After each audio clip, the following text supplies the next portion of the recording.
Hello everyone, welcome to my channel.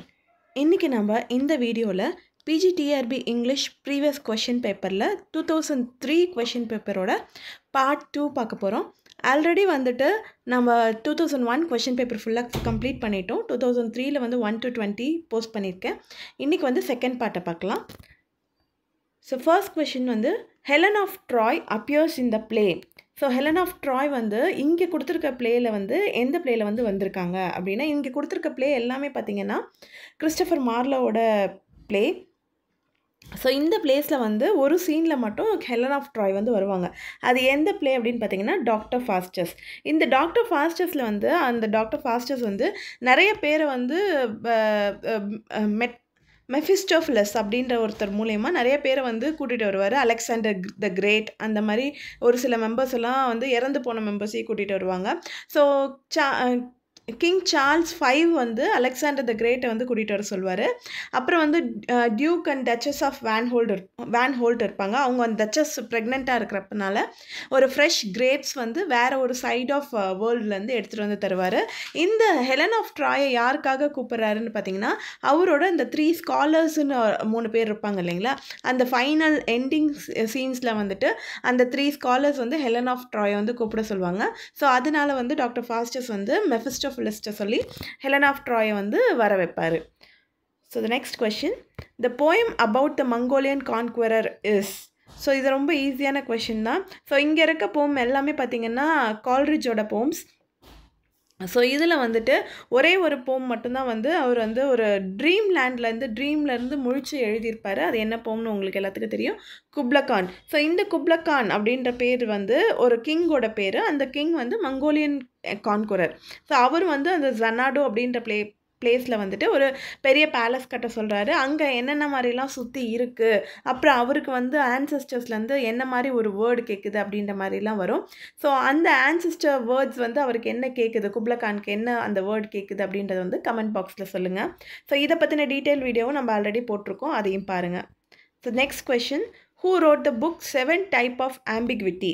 So ஆம்பிகுவிட்டினா ஒரு different kind of மீனிங்னு சொல்லலாம். So நேரடியாக ஒரு மீனிங் இல்லாமல் மறைமுகமாக ஒரு மீனிங் தருது அப்படின்ற மாதிரி சொல்லலாம். இதை வந்து நம்ம ஃபார் எக்ஸாம்பிள் மெட்டஃபிசிக்கல் போய்ட்ஸில் இருக்க கன்சீட், மெட்டஃபரோட கன்சீட் இருக்குது இல்லைங்களா, அந்த ஒரு விஷயத்தை எடுத்துக்கலாம். ஏன்னா நீங்கள் ஃபஸ்ட் எடுத்ததும் படிக்கும்போது ஒரு விதமான மீனிங் தரும், பட் திருப்பியும் நீங்கள் படிக்கும்போது வேறு ஒரு மீனிங் தரும். அது ஸ்பிரிச்சுவல், லவ், அந்த மாதிரி 2 டிஃப்ரெண்ட் மீனிங்ஸை கொடுக்கும்.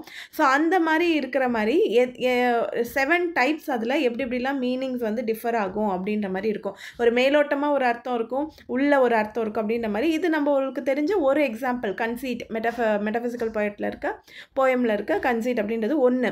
மீதி இன்னும் 6 வந்து இதே மாதிரியே அவர் வந்து நிறைய வந்து டிஸ்டிங்விஷ் பண்ணியிருப்பார். அது வந்து யார் எழுதியிருக்காரு அப்படின்னு பார்த்தீங்கன்னா வில்லியம் எம்சன். இந்த புக் வந்து 1930 வந்து பப்ளிஷ் ஆயிருக்கு. Next question, in English literature sonnet was introduced by. So already நம்ம ஒரு வீடியோவில் பார்த்தோம், வியாட் அண்ட் சரே தான் வந்து சானட் வந்து ஃபஸ்ட்டு நம்ம இங்கிலீஷில் எழுதுவாங்க. பட் வியாட் அண்ட் சரே எழுதுறதுல 2 பேருமே ஆளுக்கு ஒன்று இது பண்ணியிருப்பாங்க சானட்டில். ஸோ வியாட் வந்து சானட் அப்படின்ற ஃபார்மை இன்ட்ரடியூஸ் பண்ணியிருப்பார். சரே வந்து இங்கிலீஷ் சானட்டோட ஸ்ட்ரக்சரை வந்து இது பண்ணியிருப்பார், அதாவது 3 குவாட்ரைன்ஸ் அண்ட் 1 கப்லெட்டோட. ஸோ வியாட் இன்ட்ரடியூஸ் பண்ண சானட் வந்து எந்த லாங்குவேஜ்லேருந்து வந்தது, அதுக்கு பேர் என்ன அப்படின்றத நீங்கள் சொல்லணும். ஸோ சானட் வந்து இன்ட்ரடியூஸ் பண்ணது வியாட் தான், பட் அதுக்கு இங்கிலீஷ் ஸ்ட்ரக்சரை கொடுத்தது வந்து சரே. ஸோ இதை நல்லா ஞாபகம் வச்சுக்கோங்க. அண்ட் வியாட் இன்ட்ரடியூஸ் பண்ண சானட் என்ன நேமில் நம்ம சொல்கிறோம் அப்படின்றதையும் சொல்லுங்கள். Next question, catharsis meaning purgation was introduced by.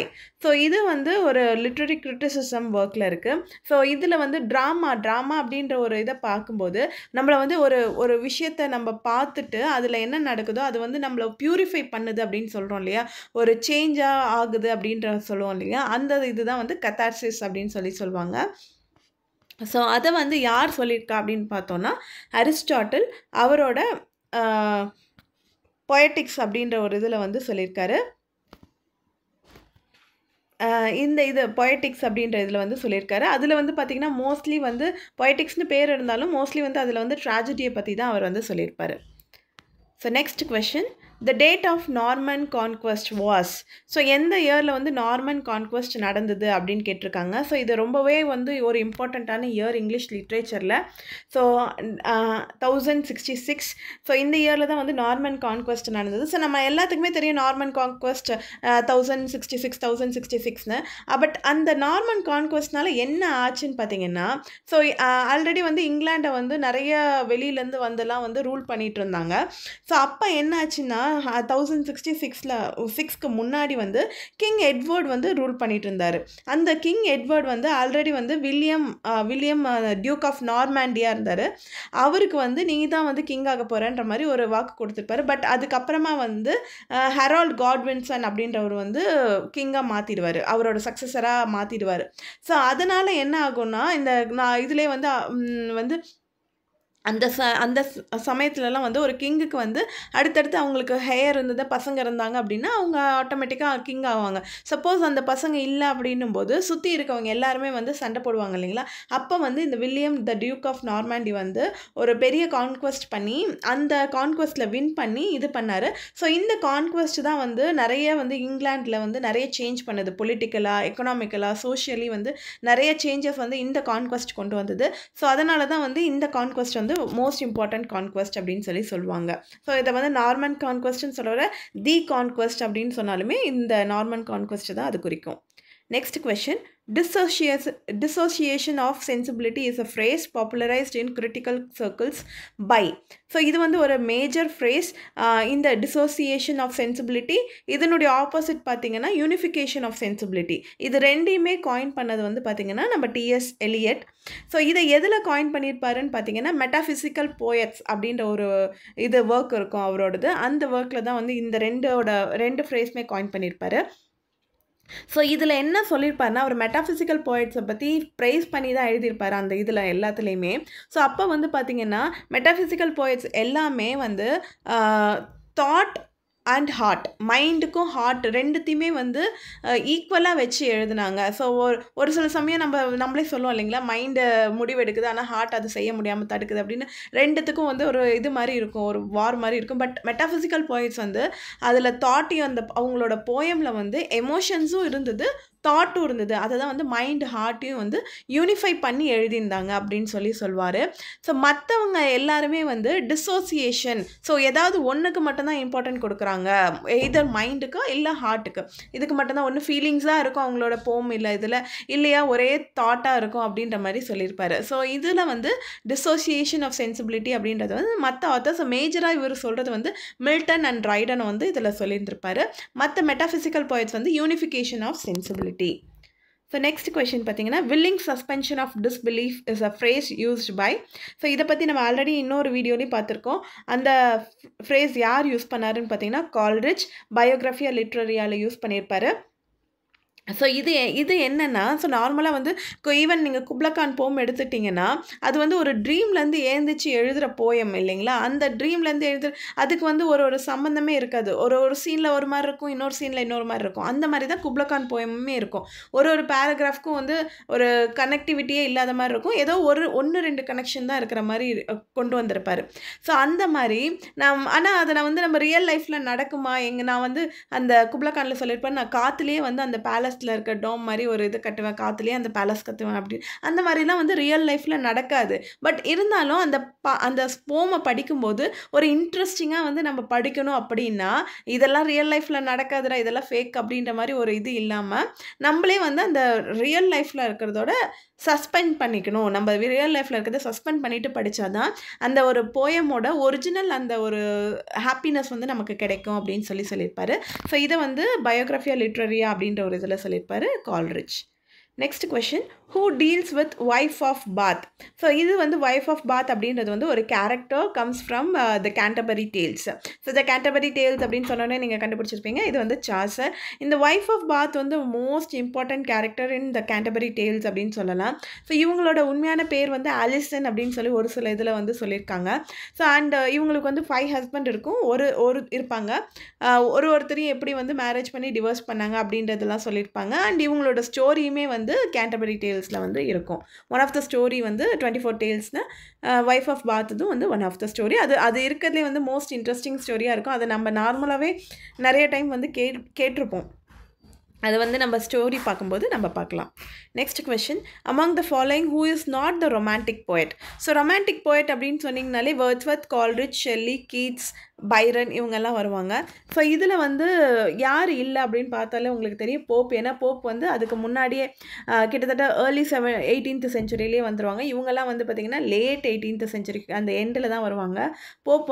போப்போட ஏஜ்னு பார்த்திங்கன்னா 1700 to 1745 வரைக்கும் சொல்லுவாங்க. ஸோ அந்த ஏஜ் தான் போப்போட ஏஜ். ஸோ இதில் வந்து கண்டிப்பாக போப் கிடையாதுன்றது தெரியும். இதில் வந்து இன்னொரு விஷயம் என்னென்னா, ரொமான்டிக் போயட்ஸ்லேயே வந்துட்டு early romantic poets, later romantic poets அப்படின்ற மாதிரி ஒரு 2 கேட்டகரி இருக்கும். இதில் ஏர்லி ரொமான்டிக் போயட்ஸ் அப்படின்றது வந்து Wordsworth, Coleridge and Southey, lake poets சொல்லுவாங்க. லேட்டர் ரொமான்டிக் போயட்ஸ் அப்படின்றதுல வந்து பைரன், ஷெல்லி அண்ட் கீட்ஸ். இவங்க வந்து பைரன் அண்ட் ஷெல்லியை வந்து ரெவல்யூஷனரி போயட்ஸ் அப்படின்னு சொல்லுவாங்க. ஏன்னா இவங்க எது எடுத்தாலும் அந்த ரெவல்யூஷனரியாக வந்து யூஸ் பண்ணிகிட்டே இருப்பாங்க. ஸோ அவங்கள வந்து ரெவல்யூஷனரி போயட் அப்படின்னு சொல்லுவாங்க. Next question, which of the following sections does not find a place in the wasteland? The wasteland யார் எழுதினாங்கன்னு தெரியுங்களா உங்களுக்கு? T S Eliot. இது வந்து ஒரு நல்ல ஒரு போம், பட் இது லிட்டில் லாங்கர். இதில் வந்து மோஸ்ட் ஆஃப் த லைன்ஸ் வந்து நிறையா புக்ஸ்லேருந்து நிறையா ஏற்கனவே எழுதின போம்ஸ்லேருந்து எடுத்து கொடுத்துருப்பாரு. அது ஒரு ஸ்ட்ரக்சரை இவரோட ஃபார்மேட்டில் எழுதி பண்ணி கொடுத்துருந்துருப்பாரு. ஸோ இதில் வந்து 5 டிவிஷன்ஸ் இருக்குது. இங்கே வந்து ஆல்ரெடி 4 கொடுத்துருக்காங்க, பட் ஒன்றே ஒன்று மட்டும் தப்பாக இருக்குது. அது எதுன்னு பார்த்தீங்கன்னா டெத் பை ஃபயர். அதை எப்படி கொடுத்துருக்காங்கன்னா த ஃபயர் சர்மன் அப்படின்றது வந்து 3rd part, death by water அப்படின்றது 4th பார்ட். இது ரெண்டையும் மிக்ஸ் பண்ணி அதை கொடுத்துருக்காங்க. ஸோ அதுதான் வந்து தப்பானது. ஸோ ஃபர்ஸ்ட் பார்ட் வந்து the burial of dead, second a game of chess, third the fire sermon, fourth death by water, fifth வந்து வாட் த தண்டர் செட். இதே நான் இந்த லைனாக சொல்கிறேன்னா, ஒரு சில கொஷின் பேப்பரில் வந்து which is the 3rd part of the Waste Land அப்படின்னும் கேட்டிருக்காங்க. கரெக்டாக ஆன்சர்ஸ் கொடுத்துட்டு 3rd பார்ட் எது, 4th பார்ட் எது அப்படின்னும் சொல்லி கேட்டிருக்காங்க. ஸோ அதையும் நீங்கள் கரெக்டாக ஞாபகம் வச்சுக்கோங்க. So next one, as a retaliation to Thomas Love Peacock's 4 Ages of Poetry, Shelley wrote. So Shelley வந்து ஒரு கிரிட்டிசிசம் எழுதியிருக்காரு. அந்த கிரிட்டிசிசம் யாருக்கு அகெயின்ஸ்டாக எழுதியிருக்காருன்னு பார்த்தீங்கன்னா, தாமஸ் லவ் பீகாக் எழுதின 4 ஏஜஸ் ஆஃப் பொயட்ரிக்கு அகெயின்ஸ்டாக எழுதியிருப்பார். இதில் அந்த பீகாக் வந்து என்ன சொல்லியிருப்பார் அப்படின்னா, பொயட்ரிக்கு வந்து 4 ஏஜஸ் இருக்குது. Golden age, silver age, iron age, அப்புறம் பிரான்ஸ் ஏஜ், அந்த மாதிரி 4 ஏஜஸாக டிவைட் பண்ணியிருப்பார். ஸோ இந்த ரொமான்டிக் ஏஜை வந்து அவர் பிரான்ஸ் ஏஜ் அப்படின்ற மாதிரி சொல்லியிருப்பார். இருக்கிறதுலே ரொம்ப கீழே இருக்கிற ஏஜ் அப்படின்ற மாதிரி சொல்லியிருப்பார். அதனால் வந்து ஷெல்லிக்கு வந்து கோபம் வந்து அதுக்கு அகெயின்ஸ்டாக தான் வந்து இந்த ஒரு ஒர்க் எழுதியிருப்பார். அந்த ஒர்க்கோட பேர் என்னென்னா a defence of poetry. So இதை வந்து நீங்கள் கன்ஃபியூஸ் பண்ணுறதுக்கு சான்ஸ் இருக்குது. ஏன்னா சிட்னி இது வந்து அன் அப்பாலஜி ஃபார் பொயட்ரியோட இன்னொரு நேம் வந்து அ டிஃபென்ஸ் ஆஃப் பொயசி. ஸோ அது வந்து அந்த வேர்டில் வந்து நீங்கள் ஞாபகம் வச்சுக்கோங்க. பொயசின்னு வந்ததுன்னா அது சிட்னி, பொயட்ரின்னு வந்ததுன்னா அது ஷெல்லி. ஸோ சிட்னி எழுதியிருந்த நேம் எடுத்து தான் வந்து ஷெல்லி வச்சுருப்பாரு. Next question, the English pronunciation dictionary was brought out by.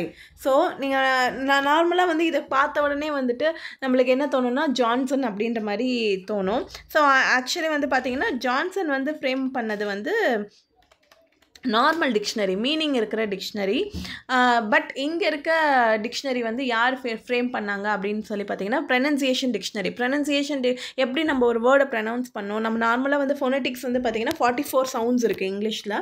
So 20 vowels and 24 consonants இருக்கும். ஸோ அந்த பேஸ்டாக வச்சு ஒரு வேர்டுக்கும் எப்படி நம்ம ப்ரொனவுன்ஸ் பண்ணோன்ற அந்த ஃபோனட்டிக் சிம்பிளோட கொடுத்துருக்கிற டிக்ஷனரி வந்து யார் கொண்டு வந்தாங்க அப்படின்னு பார்த்தீங்கன்னா Daniel Jones. Next question, when did Constantinople fall? So Constantinople அப்படின்றது வந்துட்டு இது நம்ம நார்மன் கான்குவெஸ்ட் பார்த்தோம் இல்லைங்களா, அதே மாதிரி முன்ன இருக்க பீரியடில் வந்து கான்ஸ்டான்டினோப்பிள் அப்படின்றவரும் வந்துட்டு ஒரு பெரிய கிங்காக இருந்தவர் தான். அந்த கிங்கை வந்து எப்போ வந்து ஃபால் ஆனார், அது அவர் யார் தோக்கடிச்சாங்க, எந்த இயரில் தோக்கடிச்சாங்க அப்படின்னு பார்த்தீங்கன்னா இந்த இயர் 1453. எக்ஸாக்ட்லி டேட் பார்த்தீங்கன்னா May 29 கொடுத்துருக்காங்க. ஸோ இந்த கான்குவெஸ்ட் வந்து யாருனால கான்ஸ்டான்டினோப்பிள் அப்படின்ற ஒரு கிங் வந்து தோக்கடிக்கப்பட்டாங்கன்னா சுல்தான் மெஹமத் II ஆஃப் ஆட்டோமன் எம்பையர் அப்படின்னு சொல்லியிருக்காங்க. ஸோ கான்ஸ்டான்டினோப்பிள் அப்படின்றவர் வந்து பைசாண்டைன் எம்பையர் அப்படின்ற மாதிரி கொடுத்துருந்தாங்க. ஸோ இதுக்கு வந்து ரொம்ப டீட்டெயிலாக போத்தவில்லை, இந்த டீட்டெயில்ஸ் தெரிஞ்சுட்டா போதும் உங்களுக்கு. Next question, Great Expectation is narrated by. So ஒரு இந்த நாவலில் வந்து பார்த்தீங்கன்னா இந்த விஷயத்த வந்து நீங்கள் ரொம்பவே நோட் பண்ணி வைக்கணும். ஃபஸ்ட்டு பேஜ்லேயே வந்து நீங்கள் எத்தனை சாப்டர்ஸ் இருக்குது, யார் ஆத்தர், அந்த மாதிரி இருக்கணும். கேரக்டர்ஸோட யார் வந்து நரேட் பண்ணுறாங்க இந்த ஸ்டோரியை அப்படின்ற மாதிரி நீங்கள் நோட் பண்ணணும். ஸோ சம்டைம்ஸ் வந்து ஃபர்ஸ்ட் பர்சன் நரேட்டிவாக இருக்கும், second person narrative, third person நரேட்டிவ்னு 3 நரேட்டிவ் இது இருக்குது. சம்டைம்ஸ் அதில் இருக்க கேரக்டர்ஸே நரேட் பண்ணுவாங்க. அந்த மாதிரி இருக்கும்போது நீங்கள் யார் அதை நரேட் பண்ணுறாங்க. ஒரு சில நாவல்லாம் பார்த்தீங்கன்னா 2-3 பேர் நரேட் பண்ணுற மாதிரி இருக்கும். ஃபார் எக்ஸாம்பிள் விதரிங் ஹைட்ஸில் பார்த்தீங்கன்னா 2 பேர் நரேட் பண்ணுற மாதிரி இருக்கும். டேவிட் காப்பர்ஃபீல்டில் பார்த்தீங்கன்னா அந்த ஆத்தரே டேவிடே வந்து ஃபஸ்ட் பர்சன் நரேட்டிவில் இருக்கும். ட்ரெஷர் ஐலாண்டில் பார்த்தீங்கன்னா 2 பேர் நரேட் பண்ணுறாரு. டாக்டரும் நரேட் பண்ணுவார், அந்த ஹீரோவும் வந்து நரேட் பண்ணுவான், அந்த குட்டி பையனும் வந்து நரேட் பண்ணுவான். ஸோ இதில் கிரேட் எக்ஸ்பெக்டேஷனில் யார் நரேட்டர்னு பார்த்தீங்கன்னா ஃபிலிப் ஃபிரிப். இந்த ஃபிலிப் ஃபிரிப் தான் வந்து protagonist, the hero of the நாவல்.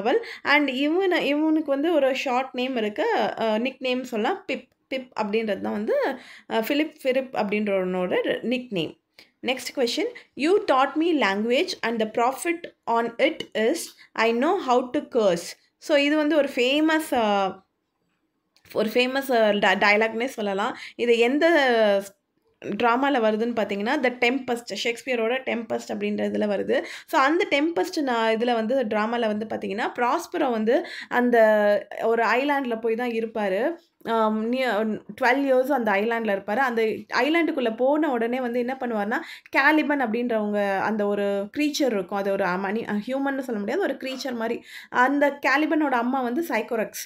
அந்த சைக்கோரக்ஸை கொண்டுட்டு தான் வந்து அந்த இடத்துல இருப்பார். அந்த கேலிபனை வந்து இவர் தன்னோட அடிமையாக மாற்றிக்குவார். அடிமையாக மாற்றிட்டாலுமே கிட்டத்தட்ட அவனுக்கு வந்து எப்படி ஒரு ஹியூமன் வந்து மற்றவங்க கிட்ட ஒரு அஃபெக்ஷன் காட்டுவாங்களோ அந்த ஒரு அஃபெக்ஷனோட தான் இருந்தார். ஸோ அதனால் வந்து இவர் என்ன பண்ணுவார்னா, ப்ராஸ்பரோ வந்து அந்த கேலிபனுக்கு வந்து லாங்குவேஜை டீச் பண்ணுவார். ஸோ ஆனால் அந்த கேலிபனுக்கு வந்து ப்ராஸ்பரோவை பிடிக்கவே பிடிக்காது. பட் அந்த பொண்ணு மிராண்டாவை கல்யாணம் பண்ணிவிட்டு அந்த ஐலாண்டுக்கு நான் தான் கிங்காக இருக்கணும், இவன் வந்து நடுவில் இவன் கிங்காக இருக்கான் அப்படின்ற மாதிரி இருக்கும். ஸோ அதனால் என்ன சொல்லுவான்னா, நீ எனக்கு லாங்குவேஜ் கற்றுக் கொடுத்த, ஆனால் அதை வச்சு எனக்கு என்ன யூஸ்னால் நான் அவனை கர்ஸ் பண்ணுறதுக்கு யூஸ் ஆகுது அப்படின்ற மாதிரி சொல்லுவான். So these words are spoken by Caliban. Next question, who is associated with the technique the stream of consciousness. So the stream of consciousness அப்படின்றது வந்து கிட்டத்தட்ட பார்த்திங்கன்னா வேர்ல்டு வார் அந்த பேஸ்லக்கு அப்புறமா வந்துட்டு ரொம்பவே ஃபேமஸான ஒரு டெக்னிக். இதை வந்து ஃப்ரேம் பண்ணது பார்த்திங்கன்னா ஒரு சைக்காலஜிஸ்ட் வில்லியம் ஜேம்ஸ் அப்படின்றவர் தான் இந்த ஸ்ட்ரீம் ஆஃப் கான்ஷியஸ் அப்படின்ற ஒரு ஃப்ரேஸை வந்து காயின் பண்ணுது. ஸோ இந்த டெக்னிக் வந்து இங்கே இருக்கவங்களில் யார் யூஸ் பண்ணியிருக்காங்கன்னு பார்த்தீங்கன்னா விர்ஜீனியா வுல்ஃப். இது தவிர ஜேம்ஸ் ஜாய்ஸும் வந்து யூஸ் பண்ணியிருக்காங்க. விர்ஜீனியா வுல்ஃபோட Mrs Dalloway, to the lighthouse, இது எல்லாமே வந்து பார்த்திங்கன்னா இந்த ஸ்ட்ரீம் ஆஃப் கான்ஷியஸ்னஸ் டெக்னிக்கில் தான் இருக்கும். அப்படின்னா என்னன்னு கேட்டிங்கன்னா, இந்த ஸ்ட்ரீம் ஆஃப் கான்ஷியஸ்னஸ் டெக்னிக்னா, அதாவது நம்ம ஒரு நார்மலாக ஒரு விஷயம் நடந்துகிட்டே இருக்கும்போது திடீர்னு வந்து நம்ம மெமரியில் வந்து பழசு ஏதோ ஞாபகம் வரும், இல்லை நம்ம ஃப்யூச்சரில் எப்படி இருக்க போகிறோம் அப்படின்றது நம்மளுக்கு தோணும். அந்த மாதிரி வர்றது நார்மலாக வந்து ஒரு நாவலில் வந்து பார்த்திங்கன்னா அந்த மாதிரிலாம் கொடுக்க மாட்டாங்க. ஒரு சீக்வன்ஸாக ஒரு ஆர்டராக வர்றது தான் கொடுப்பாங்க. பட் இந்த இதில் வந்து நம்ம ஒரு கடைக்கே போகிறோன்னா, ஒரு ஃப்ளாரை பார்க்குறோன்னா உடனே நம்ம சின்ன வயசில் இந்த ஃப்ளாரை நான் எனக்கு எவ்வளோ பிடிக்கும் தெரியுமா அப்படின்ற ஒரு தாட் வரும் இல்லைங்களா, அந்த தாட்டுக்கு போயிடுவாங்க அந்த நாவல்லையே, அந்த சீக்வன்ஸ்லேயே. ஸோ அந்த மாதிரி போயிட்டு ஒரு ப்ரெசண்ட்டு, பாஸ்ட்டு, ஃப்யூச்சரு இப்படின்னு ஒரு மிக்ஸ் ஆகி இருக்கிறது தான் வந்து stream of consciousness technique. Next question, Bunyan's Pilgrim's Progress is. So இது வந்து பார்த்திங்கன்னா எல்லாருக்குமே தெரியும் அண்ட் ஆலிகரி. பட் இதில் ஒரு இம்பார்ட்டண்ட்டான திங் என்ன நோட் பண்ணோன்னா, பன்யன் வந்து ஜான் பன்யன் வந்து அவருக்கு வந்து ஒரு புக்ஸ் அப்படி நிறைய புக்ஸ்லாம் அவர் படிக்கவே இல்லை.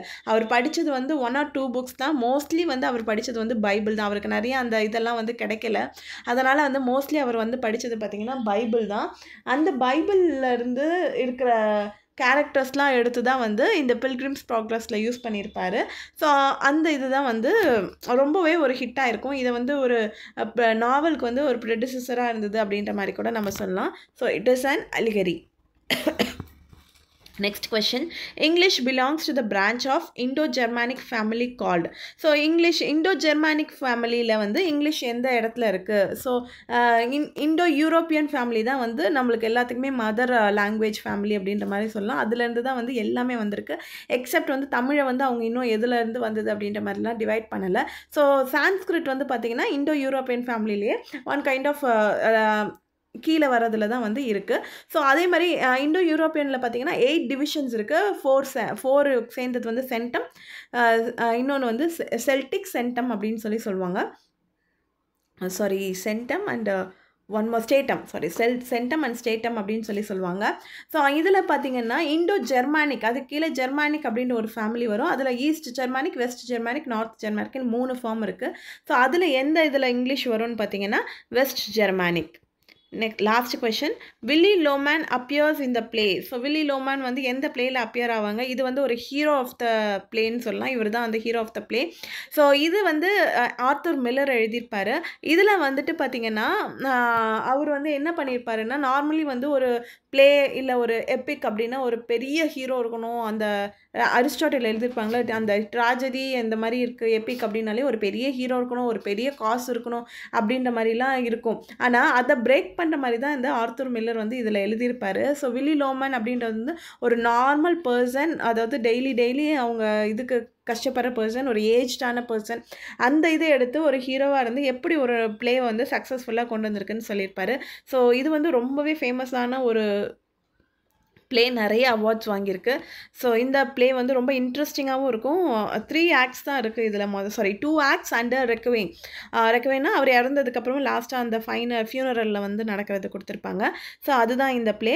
ஸோ ஹோப் இந்த 20 கொஷின்ஸ் உங்களுக்கு புரிஞ்சிருக்கும்னு நினைக்கிறேன். So please like, share and subscribe. Thank you.